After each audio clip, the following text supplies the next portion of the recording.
ही जी नुकतीच दुःखद घटना घडली, आशा भोसले हो. आपल्यासाठी बराच मोठा संगीताचा खजिना, गायकीचा खजिना, पार्श्वगायनाचा खजिना आपल्यासाठी ठेवून गेल्यात. याबद्दल तुमच्या भावना? भावना प्रत्येक भारतीय माणसांसारख्याच आहेत, की एका मोठ्या व्यक्तीला आपण मुकलो आहोत. पण मला असं वाटतं, की मी परवाच लिहिलं होतं, की मी एक पोस्ट लिहिली होती, की आय विल नॉट मिस आशाताई या हेडिंगखाली. कारण मी म्हटलं, की मी त्यांना 3दा भेटलोय फक्त. म्हणजे अगदी औपचारिकपणे हॅलो म्हणण्यापुरतं. माझी त्यांची ओळख नव्हती. तर म्हटलं आशाताईंची माझी ओळख म्हणजे त्यांच्या गाण्यातनं आहे. मी त्यांची लहानपणापासून गाणी ऐकत आलोय आणि म्हटलं, "ही गाणी कुठे जाणार नाहीयेत." तर I will not miss her songs आणि that's my only connection with आशाताई.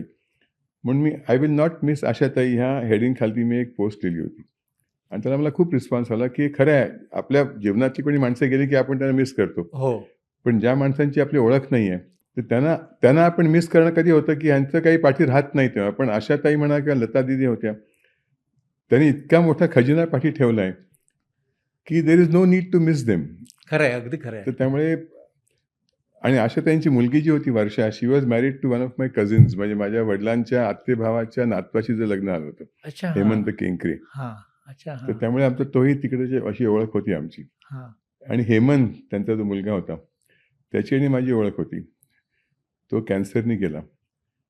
त्यामुळे ह्या बाईंनी इतकं दुःख पचवलंय खरं म्हणजे आयुष्यामध्ये. 3 मुलांपैकी 2 मुलं गेली. परत त्यांच्या आयुष्यात जे काही चढ-उतार जे काही होते आणि परत लता दीदींची बहीण म्हणून राहायचं इज द बिगेस्ट हिमालयाची सावली आपण जे म्हणतो, हो, ते त्यांच्या हो. बाबतीत अगदी खरं होतं. हो. तंतोतंत त्यांना अगदी लागणारं होतं, की आपण लता दीदींची बहीण आहे. त्यामुळे आपलं काही अस्तित्व दाखवावं लोकांना हे अतिशय कठीण असतं लोकांना.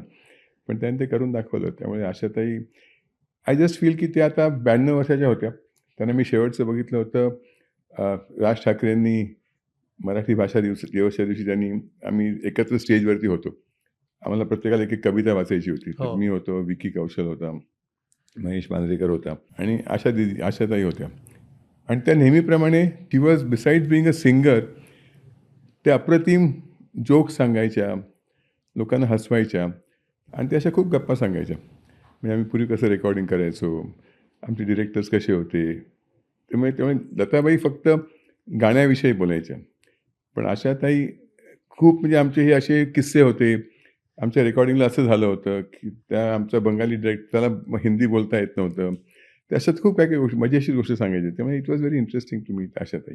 मराठी चित्रपटसृष्टीमधील latest update, original web series, shows, गाणी आणि एंटरटेनमेंटसाठी आमच्या चॅनलला सबस्क्राईब करा आणि बेल आयकॉन दाबायला विसरू नका.